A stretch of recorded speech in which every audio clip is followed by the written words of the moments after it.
गया, सत्य का आचरण नहीं कर पाते, बिल्कुल पाखंड का सहारा सब लोग लिए जा रहे हैं। चाहे साधु हो, वैरागी हो, गिरी जी हो, पुरी जी हो, शंकराचार्य जी हो, कोई क्यों न हो, या फिर गृहस्थ धर्म का पालन कर रहे हम और आप, ये सभी लोग अपने अपने धर्म से चूक गए हैं।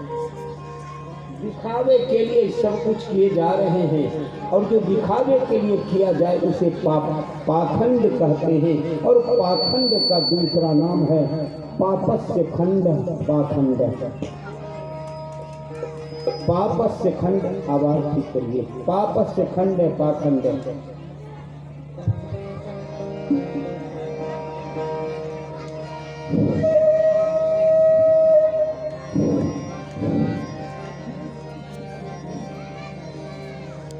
एक बार बोलिए हर हर महादेव। ये पाप का, पापस्य खंड, पाखंड, ये पाप का ही दूसरा नाम है पाखंड। और सब लोग पाखंड का सहारा लिए जा रहे हैं। नाम है ब्रह्मचारी, लेकिन बच्चों की भीड़ है। नाम है वैरागी, लेकिन वहां पर राग जोड़े जा रहे हैं। नाम है सन्यासी, लेकिन उससे ज्यादा धन बटोरने वाले कोई नहीं। नाम है मौनी बाबा, लेकिन वहां जितना कलह है उतना कलह कहीं और नहीं। इसीलिए कहा ये कलयुग में सब कुछ उल्टा है, पाखंड का सहारा है। राजा परीक्षित ने बड़े भाव से मांग कर दिया, प्रश्न कर दिया, भगवान जब कलयुग ऐसा था और राजा परीक्षित ने जब कलयुग को पकड़ लिया, धरती को कष्ट दे रहा था, धर्म को मारे जा रहा था, तो फिर उसे छोड़ क्यों दिया?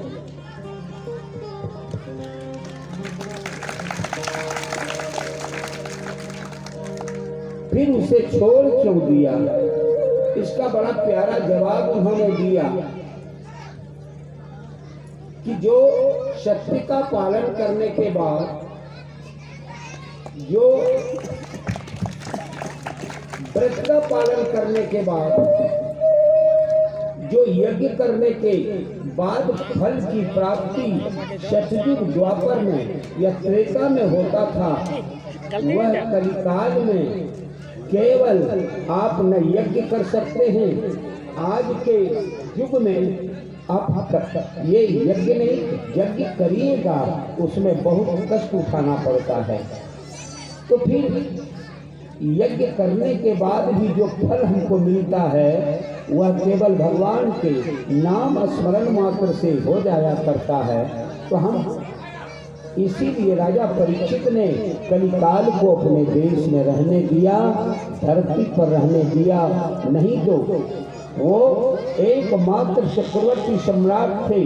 पूरी पृथ्वी की बागडोर उनके हाथों में थी, तो सम्राट बने हुए थे। इसीलिए कहा कलयुग में आप भगवान का नाम गा करके ये पुण्य बटोर सकते हैं और पुण्य के भागी बन सकते हैं। इसीलिए कलयुग को छोड़ दिया गया। आज इसीलिए भगवान के नाम की बड़ी महिमा है। एक बार सब लोग गा लीजिए।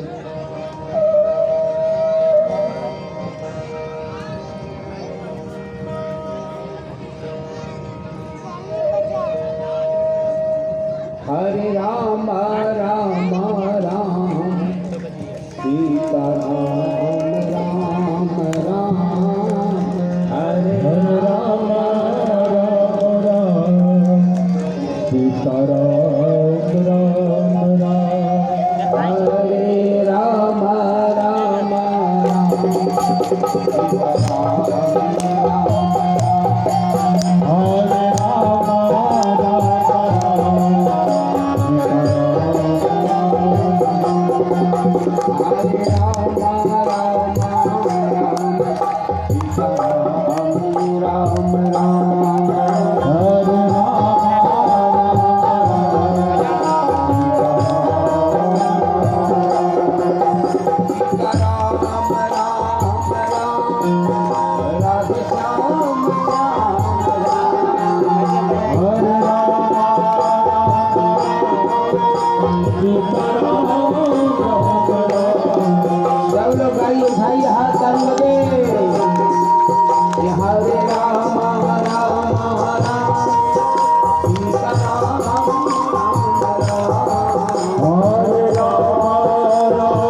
ताली बज जाए, ताली उठाइए हाथ, सबकी ताली बजे, आनंद आ जाएगा।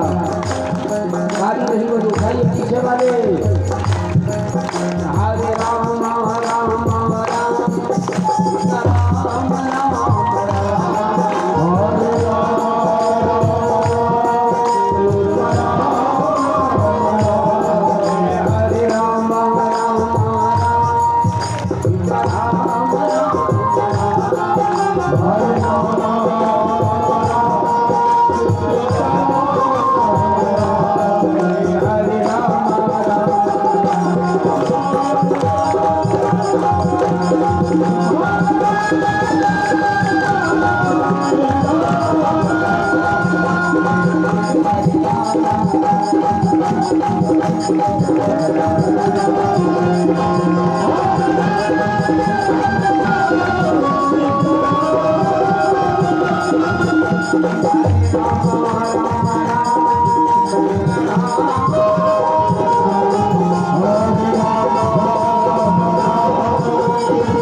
एक बार बोलिए हर हर महादेव।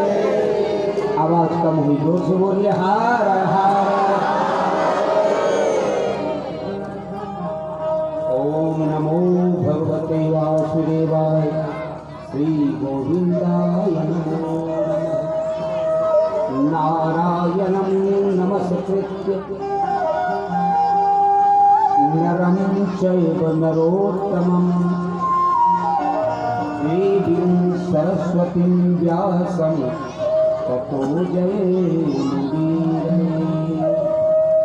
भाग्योदयेन बहुजन्म समर्जितेन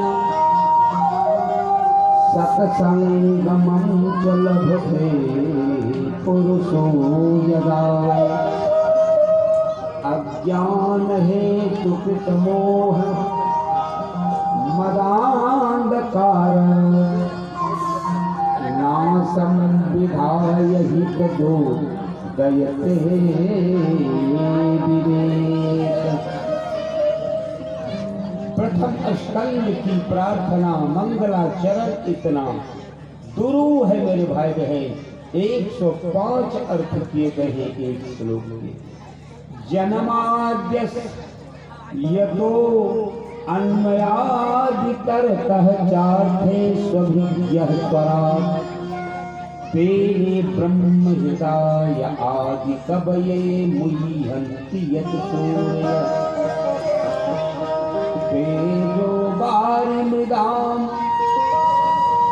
यथा विनिमयो यत्र सर्गो मृषा धाम्ना स्वेन सदा निरस्तकुहकं सत्यं परं धीमहि।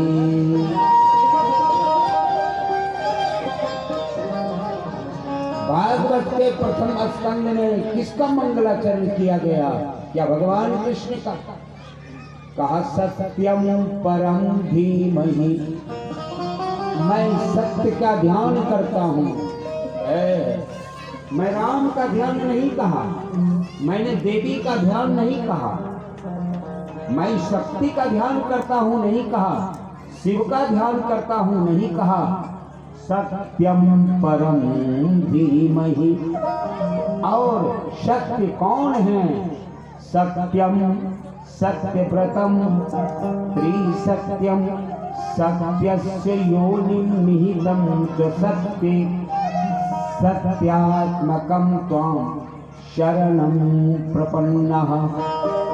9 बार सत्य कह करके भगवान कृष्ण की प्रार्थना की गई है। जब माता के गर्भ में थे सारे के सारे देवता आए। सत्यम सत्यव्रतम त्रिसत्यम सत्यम सत्यस्य योनिं निहितं च सत्यम सत्येन सत्यात्मकं त्वां शरणं प्रपन्ना।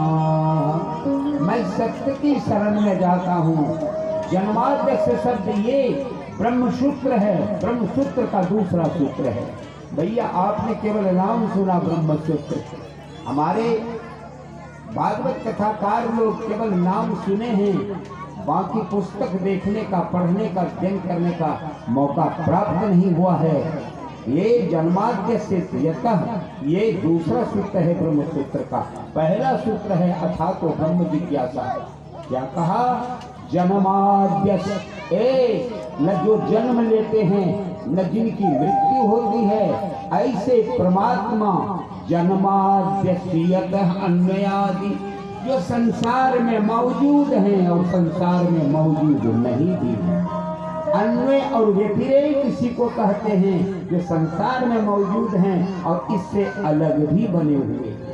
अब सोचिए मेरे भाई बहन, ये जन्माद्य से अतो अन्वयादि, इसकी व्याख्या करके अपनी वाणी को पवित्र करता है।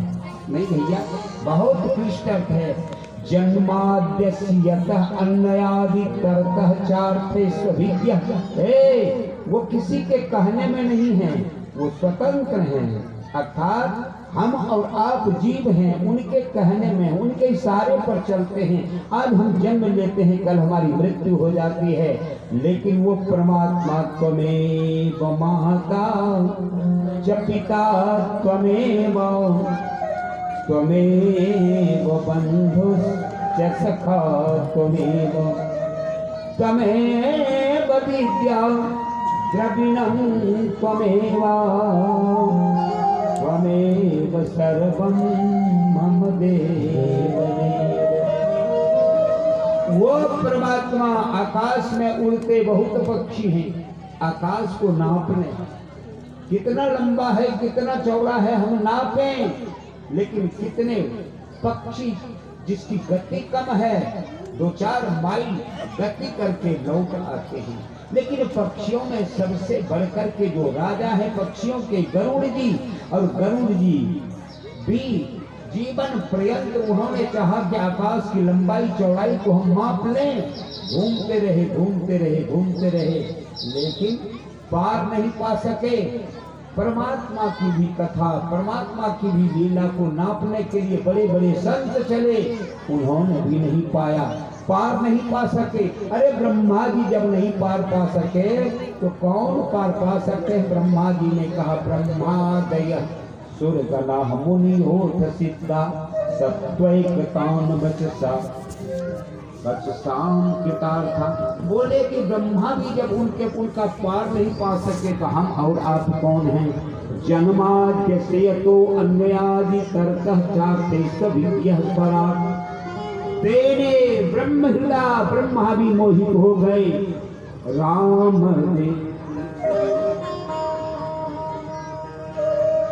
राम देखी सुनी चरित तुम्हारे, जग मोहि बुध होई।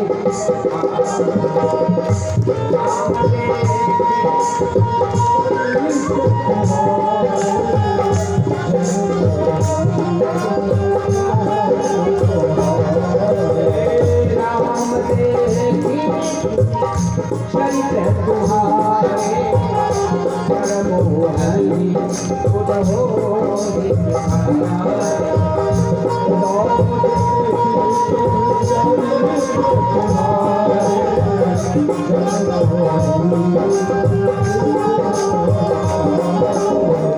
जग पे धन तुम दे अंधारे, हर गुण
कौन परमात्मा की लीला को समझ सकता है। और इसी एक पंक्ति के माध्यम से पूरे भागवत का सार रख दिया गया। जन्माद्यस्य तो न्यादि तर्कश्चार्थेषु विद्या स्वराट तेने ब्रह्महिदा आदि कवे। ब्रह्मा भी मोहित हो गए। ब्रह्मा जी को लगा था अगर ये साधारण, अगर ये परमात्मा होते तो ग्वाल बाल को जंगल में ले आकर के ये गैया नहीं चराते, ये बछड़ा नहीं चराते। और ये बछड़ा चराते चराते इनके मन में आया कि कलेऊ कर लें। हजारों बालक हैं, ग्वाल बाल हैं, और सारे ग्वाल बाल को लेकर के जब ये भोजन प्रसाद ग्रहण करने लगे, ऊपर से ब्रह्मदेव देख रहे थे। इसके पहले, थोड़ी देर पहले अघासुर नामक राक्षस मारा गया था और उनके शरीर से जो तेज निकला वो भगवान के शरीर में समा गया। ब्रह्मा जी ने नमन किया, हे भगवान, ये सारी दुनिया जो है ये आपकी बनाई हुई है, और जब आदमी मरता है तो आप में ही लीन हो जाता है। ये दुनिया अंशी है और आप दुनिया अंश, ये आप अंशी हैं और दुनिया अंश है। थोड़ी देर वही परमात्मा, वही ब्रह्मा जी मान लिए थे कि भगवान कृष्ण भगवान हैं, लेकिन वो मोहित हो गए। जब ग्वाल बाल के बीच में लगे खेलने के लिए, खाने लगे, तो कृष्ण, भगवान कृष्ण ने, बाल कृष्ण ने न हाथ धोया, न मुंह धोया, न पैर धोया, कुछ भी शौचाचार का पालन नहीं किया। और लगे, एक हाथ में चावल लिए, भात लिए हैं, एक हाथ में ये नींबू का अचार है, एक में कटहल का अचार है, एक में कुछ और है, एक में मिर्ची है, और इसको लेकर के एक हाथ में यूं है और उसको खाए जा रहे हैं। लेकिन मधुमंगल के घर से जो आया है छाछ, अरे मधुमंगल, आज मैं तेरे घर का छाछ खाना चाहता हूँ। अरे भैया, कभी मत ये सोचना कि भगवान को किसी चीज की कमी है। जिसके घर में 9 लाख गायें हों, उनको दूध की कमी होगी क्या? मक्खन की कमी होगी क्या? किसी के घर माखन चुराएंगे क्या? ये सब कुछ नहीं था। लेकिन उनको था कि मधुमंगल इतना गरीब लड़का है, इतना गरीब बालक है, रात खाता है तो दिन नहीं खाता है। चलो, ये बालक मेरे साथ रात दिन रहता है, इसकी माँ जीविका कैसे चलाती है, कम से कम इसके भाग्य के पत्र में जो कुछ लिखा है, आज मैं इसके घर की छाछ खा करके इसकी तकदीर की रेखा को मैं मिटा दूंगा। इसीलिए कहा, मधुमंगल, आज तेरे घर की मैं छाछ खाना चाहता हूँ, ले आ। दौड़ा है बालक, हजारों बालकों के बीच में भगवान कृष्ण के मुखारविंद से निकला, मधुमंगल आज तेरे घर की छाछ हो, तेरे घर की मिठाई हो, तेरे घर का पकवान हो, कुछ भी क्यों न हो, आज मैं खाना चाहता हूँ। ऊपर में ब्रह्मा जी दृश्य देख रहे हैं। मधुमंगल घर पहुँचता है। मैया भी मैया, हाँ बेटा घर में खाने के लिए कुछ है कि नहीं? अरे कुछ है। आज देखो ये गोपाल ने कह दिया, कृष्ण ने कह दिया कि जो कुछ भी तेरे घर में बना है आज तेरे घर की बनी हुई चीज को मैं खाऊंगा। हे माँ, उतने लोगों के बीच में मेरी चर्चा करती, मेरी चर्चा। आज मैं बड़भागी हूँ कि मेरे घर की चीज वो खाएंगे, बनी हुई चीज को खाएंगे। मैया ने कहा, पूर्णमासी देवी ने कहा, बेटा अपने घर में कुछ भी नहीं, गरीबी ऐसी है बेटा, कुछ भी नहीं, मैं क्या खिला सकती हूँ। मैया उठी, इधर देखी उधर देखी, कहीं कुछ भी घर में नहीं था। लेकिन 5-7 दिन पहले का कुछ मक्खन तैयार किया हुआ उसका जो छाछ था, उसको कहा, जब नाक के पास ले जाती है बड़ी दुर्गंध उससे निकल रही थी। लेकिन मधुमंगल ने कहा कि आज गोविंद ने कह दिया कि तेरे घर में जो कुछ बना है मैं तेरे घर की चीज ही मैं खाऊंगा। अब मैं क्या लेकर के जाऊं माँ, बोलो तो। बोले बेटा कुछ भी तो नहीं है, लेकिन हमने सुना है, ये शास्त्र पुराण कहते हैं कि भगवान तो भाव के भूखे हैं, उन्हें भोजन की कमी तो है नहीं, इसलिए जब वो भाव के भूखे हैं, प्रेम के भूखे हैं, उन्हें वस्तु नहीं चाहिए, उन्हें भाव चाहिए, उन्हें प्रेम चाहिए। तो अपने घर में यही है बेटा, लेकिन ये मैं देना इसलिए नहीं चाहती हूँ कि उनकी तबीयत बिगड़ जाएगी। मधुमंगल अड़ गया। माँ, जब उन्होंने कहा कि तेरे ही घर की चीज को खाऊंगा, नहीं तो आज मैं भूखा रहूंगा, तो मैं लेकर के जा रहा हूँ। माँ उठाया है, लेकिन रास्ते में तर्क करते जा रहा है, तर्क करते जा रहा है, ये भगवान क्यों पाएंगे इतनी सड़ी गली चीज को जिससे दुर्गंध भी निकलती है। नहीं नहीं, मैं नहीं पिला सकता। जहाँ हजारों ग्वाल बाल बैठे थे अंध चंद्राकार में, उसी बीच में भगवान कृष्ण सबके सन्मुख बैठे हैं, लेकिन प्रतीक्षा कर रहे हैं मधुमंगल क्या कुछ लेकर के आता है। मधुमंगल किनारे पर आए, लेकिन हिम्मत उसकी नहीं हुई कि इतनी सड़ी हुई चीज, दुर्गंधी युक्त चीज मैं गोपाल को जुमा है।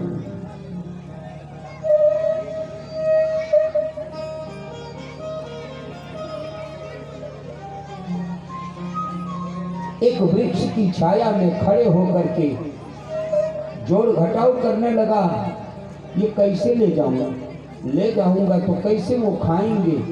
नहीं नहीं, इसको मैं नहीं, उनको नहीं खिला सकता, उनकी तबीयत बिगड़ जाएगी। नहीं गोपाल, मैं तेरे को नहीं खिला सकता। क्या किया, वह जो एक बर्तन में छाछ लेकर के आया था, कृष्ण की आंख बचा करके लगे गटागट पीने, और जैसे गटागट पीने लगे तो जल्दीबाजी में कुछ मुंह में गया, कुछ पेट पे होते हुए नीचे गिरने लगा। भगवान क्या नहीं देख रहे हैं, सब कुछ सुनते हैं, सब कुछ देख रहे हैं। नाम तो अंतर्जामी है ना, अंतर्जामी है। इसी अंतर्जामी पर एक कथा मुझे याद आ गई, आपको बोले। एक सेठ जी परमात्मा के पास पहुँचे, परमात्मा के मंदिर में परमात्मा का दर्शन तो नहीं हुआ, लेकिन एक संत से जाकर के कहा, मेरी इच्छा यही है कि परमात्मा का मैं दर्शन करूं। संत ने कह दिया, अगर परमात्मा का दर्शन करना है तो तेरे घर में अतिथि के रूप में जितने संत आवे सबको जिमाना तुम शुरू कर दो। एक दिन तेरे घर में संत भगवान के रूप में संत ही आ जाएंगे, संत के रूप में भगवान ही आ जाएंगे। एक बार ताली मार मेरे भाई बहन। ये उसको संतों ने कहा कि आज से तेरे घर पर कोई भी आवे, उनको भगवान मानकर के तुम घुमाते रहना, तुम प्रसाद ग्रहण कराते रहना। रोज रोज भाव से दोनों पति पत्नी उस संत के कहे पर जो अतिथि उनके घर आते हैं जिमाते हैं, जिमाते हैं। अरे कबीर के जीवन की घटना है मेरे भाई बहन। ये अक्षर संत ये कबीर जी के घर में इनका भी नियम था कि जो कोई आ जाते थे उनको भंडारे में बैठा देते थे। और भंडारे में जब कुछ नहीं मिला 1 दिन 2 दिन 4 दिन, अब तो पत्नी कहने लगी, बच्चा कहने लगा ये अब कहाँ से लाओगे, घर में कुछ तो है नहीं कुछ खिलाने के लिए संतों को। तो बेटे ने कहा अब क्या करोगे। कमाल ने कहा अब क्या करोगे। कबीर जी ने कहा चोरी करोगे। बोले आप चोरी करोगे। बोले संत की सेवा करने के लिए मुझे चोरी भी करनी पड़ेगी तो चोरी करूंगा। ताली बजा मेरे भाई बहन, ये संत हैं, ऐसी लीला करते हैं। अरे नर नारी में राम बसे हैं, पल भर तुझसे दूर नहीं। नर नारी में राम बसे हैं, पल भर तुझसे दूर नहीं। नर नारी में राम बसे हैं, पल भर तुझसे दूर नहीं।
राम नाम के साबुन से जो आम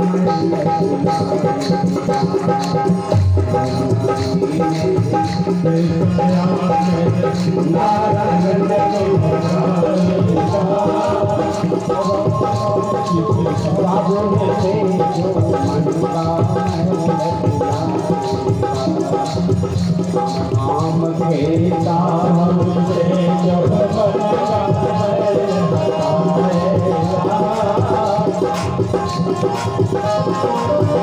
जब मन के दर्पण में प्रभु राम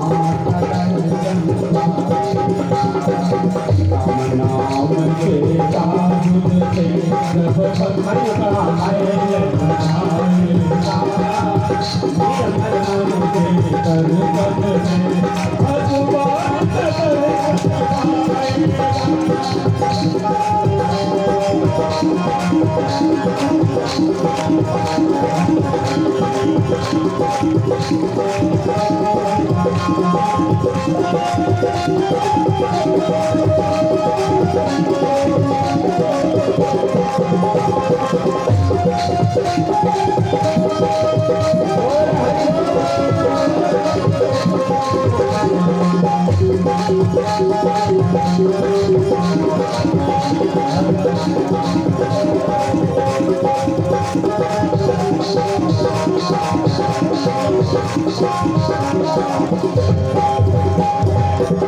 एक बार दोनों हाथ उठा के बोले हर हर महादेव। आवाज कम जोर से बोलिए हर हर। ये कबीर बाबा चोरी करने के लिए गए और सब सामान बांध लिए। बोले उतने सामान ले जाना है जितने की जरूरत है ना। चावल बांधे होंगे, थोड़ा गेहूँ बांधे होंगे, और जब निकलने लगे तो उन्होंने कहा कमाल जरा घर वाले को जगा दे। बोले पकड़े जाइएगा पिताजी और फिर मरम्मत हो जाएगी, चोरी करने और जगाओगे। बोले ले जा रहे हैं ना, इनको कह दो इनके घर से चोरी करके हम ले जा रहे हैं। ये संत होते हैं। कबीर दास की उनकी वाणी बरसे कमल भीगे पानी, कौन कबीर के दर्शन को समझ सकता है मेरे भाई बहन। अब कुछ भी पढ़े लिखे नहीं, लेकिन आज जो वाणी बोल गए, जो लिख गए, लिखे तो नहीं, जो बोल गए, वह वेद की वाणी बोल गई, वेद की वाणी, वेद की वाणी। कबीरा कुआं एक है बलिहारी नने, बर्तन सबके न्यारे भय लेकिन पानी सब में एक। बाबा कबीर एक क्या मरने के जब डरे तो मेरो आनंद, कब मिली हूँ कब भेंट हूँ पूरन परमानंद। कबीर जब बोले जगा दे, बोले हम जगाएंगे नहीं, स्वयं कबीर जी जगाते हैं। अरे घर वाले सुनो भाई, हम तेरे घर से चोरी करके जा रहे हैं। जैसे उसने उठ करके देखा, बाबा आप मेरे घर वही चोरी करने के लिए। बोले क्या करते, संत लोग आते हैं भंडारे में, मेरे पास कुछ भी सामग्री नहीं थी, इसलिए हम तेरे घर चोरी करने चले आए। बाबा आप चोरी क्यों करोगे? सुबह जाकर के दरवाजे पर बोरी की बोरी पहुंचा गए। मेरे भाई बहन किन्हीं के घर में इतने बड़े संत चोरी करने के लिए आए, किस बात की कमी हो सकती है? आज उस सेठ को संत ने कह दिया, मानो भगवान की वाणी थी कि तू संत की सेवा करते रहना, करते रहना, एक दिन संत के वेश में परमात्मा तुम्हें दर्शन देंगे। बेचारा रात दिन दोनों पति पत्नी उसी भाव से, प्रेम से संत की सेवा किए जा रहे हैं, भंडारा दिए जा रहे हैं, भंडारा। लेकिन अब चारों तरफ यह हल्ला मच गया कि अमुक के घर में संत की बड़ी सेवा होती है, भाव से सेवा होती है, प्रेम से भोजन कराते हैं, प्रसाद खिलाते हैं। अब तो भीड़ की भीड़ बढ़ती चली गई, बढ़ती चली गई। अब तो मन में आया कि अगर एकाध कोई नौकर हो जाता ना, तो हमारे घर में इन लोगों को भोजन में कराने में दिक्कत न होती। भाव ये था भगवान से कि वो संत जाकर के बोले, वो सेठ जाकर बोले संत को कि अगर कोई नौकर मिल जाता ना, तो अब की संख्या ज्यादा बढ़ रही है, अब हम संभाल नहीं पाते हैं कहीं से। बोले चलो तेरे को नौकर भी कोई मिल जाएंगे। तो नौकर कहीं से आना नहीं था, परमात्मा ही 12-13 वर्ष का लड़का बन करके सामने आए और आकर के कहा, सेठ जी अरे देखा बालक घूम रहे हैं, बोले मैं नौकरी रहना चाहता हूँ, आप नौकरी रखोगे क्या? परमात्मा कह रहे हैं सेठ से, ताली बजाए एक बार मेरे। अरे मैंने सुना है कि आप संत की सेवा करते हो, भंडारा करते हो, उस भंडारे में तेरी सेवा हम कर देंगे क्या? मैं सुन करके आया हूँ, आप मुझे नौकरी देंगे क्या? बोले तनख्वाह क्या लोगे? बोले तनख्वाह क्या लूँ, नहीं मुझे संत की सेवा करने में आनंद आता है। भगवान कहते हैं अरे तनख्वाह मैं नहीं लूँगा, लेकिन एक शर्त है हमारी। बोले क्या? कि मैं दिन में 4-5 बार खाऊंगा, भोजन मेरा ज़्यादा है, भोजन मेरा ज़्यादा है, मैं 4-5 बेर भोजन करूंगा। अगर आप मुझे भोजन कराना मंजूर करो, मुझे तनख्वाह की जरूरत, मुझे रुपये पैसे नहीं चाहिए। उसने कहा ये कौन सी बड़ी बात है, चलो तेरे को जिमा देंगे, लेकिन शर्त ये कि ये चर्चा कहीं और नहीं करना। जिस दिन तेरे मन में बात आ जाए कि मैं बहुत भोजन करता हूँ और तू परेशान होने लगे भोजन करने में, उसी दिन से मैं तेरे घर आना बंद कर दूंगा, मैं निकल जाऊंगा। बोले आपका नाम क्या है? बोले मेरा नाम अंतर्जामी है।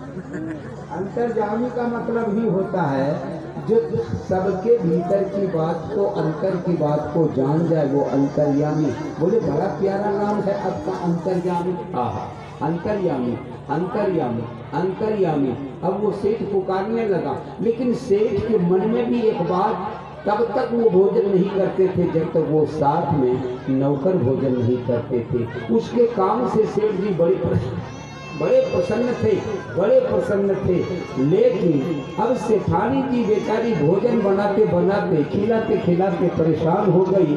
और जब परेशान हो गई मेरे भाई बहन, तो बगल की पड़ोसी के घर जाकर के उसने चर्चा कर दी। पड़ोसी ने कहा कि दीदी तेरा स्वास्थ्य बड़ा गिरते जा रहा है, देखते बड़ी तू सूख गई है। बोले क्या? बोले ये जो मेरे यहाँ नौकर है ना, उसके चलते उसका भोजन बनाते बनाते मैं परेशान हो जाती हूँ, और खाता इतना है कि मैं परेशान हो जाती हूँ खिलाते खिलाते। अब पड़ोसी के घर वो बोलती है सेठानी, और यहाँ अंतर्जामी के कान तक आवाज आ गई कि अब सेठानी मुझे खिलाते खिलाते परेशान हो गई है। उसी क्षण उनके घर से वो विदा हो गए। और जब विदा हो गए, खाने का वक्त आया, सेठ जी ढूंढने लगे, कहाँ गए अंतर्जामी? अंतर्जामी, ओ अंतर्जामी कहाँ हो? आजा, अब जल्दी से भोजन करेंगे, हमको भी भूख लगी है, आजा आजा, तुमको भी भूख लगी होगी। लेकिन अंतर्जामी तो सब बात जान चुके थे, गायब हो चुके थे। लेकिन सेठ का विरह इतना बढ़ा, सेठ का दर्द इतना बढ़ा उसके वियोग में कि रो रो कर पुकार रहे हैं, अंतर्जामी अंतर्जामी आजा, नहीं तो मैं प्राण छोड़ दूंगा, मेरे प्राण न बचेंगे, नहीं बचेंगे। क्या हुआ सेठानी, कहीं तुमने कुछ किसी से चर्चा की क्या? हाँ मैंने चर्चा तो की है, मुझसे भूल हो गई कि मैं पड़ोसी के घर जाकर इतना ही कहा कि मैं खिलाते खिलाते सूख रही हूँ और कांटा बनती जा रही हूँ। बोले अच्छा नहीं किया तुम, अच्छा नहीं किया, अंतर्जामी फिर दूसरा हमको नहीं मिलेगा। और सेठ रो रो कर पुकारने लगा, कहीं एहसास हो गया कि ये अंतर्जामी के रूप में कोई नहीं, मेरे घर परमात्मा आज थे। और 3 दिन जब बीता है तो तीसरे दिन इसकी रुदन पर दौड़ करके चले आए हैं अंतर्जामी, अपने रूप में आए, भगवान के रूप में पा करके सेठ जी धन्य धन्य हो गए कि आप मेरे यहाँ नौकरी किए, मेरे ऊपर कितना पाप चढ़ाए, हमको कितना अपराध का भागी बनना पड़ेगा। भगवान ने कहा तुम कोई अपराध के भागी नहीं बनोगे, जो संत की सेवा में अपना जीवन लगा दे उससे कोई पाप बनता भी है तो वो पाप नहीं, वो पुण्य हो जाता है। ताली बजाए, ये अंतर्जामी है।